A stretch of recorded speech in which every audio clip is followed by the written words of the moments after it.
ஏப்பா எல்லாரும் ஈவினிங் புஷ்பா 2 படத்துக்கு போலாம் அண்ணா சார் வாங்க. நம்ம தேட்டர்லயே அந்த படம் தானே எடுத்திருக்கு. ஃபேமிலி பசங்க எல்லாத்தையும் கூட்டிட்டு வாங்க. எல்லாத்தையும் கூட்டிட்டு வரணும்னா பாதி சொத்தை எழுதி கொடுத்துட்டு தான் வரணும். டேய் தேட்டர் ஓனர் வந்திருக்காரு, கொஞ்சம் கவனி. ஒரு நிமிஷம் நில்லுங்க.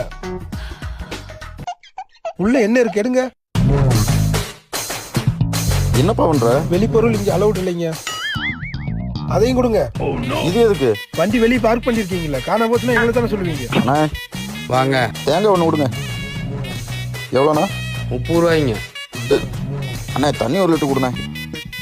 இது எவ்வளோ? 50 ரூபாய்ங்க. 50? உங்கள் தேட்டரில் விட கம்மி தானுங்க சார். 30 ரூபா தேங்காய்க்கு 100 ரூபா செலவு பண்ணுறதுங்களா? நாங்கள் வந்து 100 ரூபா டிக்கெட் 500 ரூபா செலவு பண்ணி பார்க்குறோமுங்களா. உங்களுக்கு 2.5 மணி நேரம் என்டர்டைன்மெண்ட் கொடுக்குறோம்ல. தேங்காய் வாங்கிட்டு வீட்டுக்கு போகிறீங்க, வீட்டில் கொண்டு போய் உடச்சி பார்க்கையில் கெட்டு போச்சுன்னா என்ன பண்ணுவீங்க? திருப்பி கொடுத்து காசை வாங்கிக்குவேன், இல்லைன்னா வேற காய் வாங்கிட்டு போவேன். நாங்கள் தேட்டருக்கு வர்றோங்க சார். எங்களுக்கு படம் பிடிக்கலன்னு நாங்கள் போய் யாருக்கிட்ட சொல்கிறது? ஏங்க நாங்களா படம் தயாரிக்கிறோம். அதே போல் தேங்காய் நாங்களாக தயாரிக்கிறோம், மரத்தில் காய்க்கிறது தானே.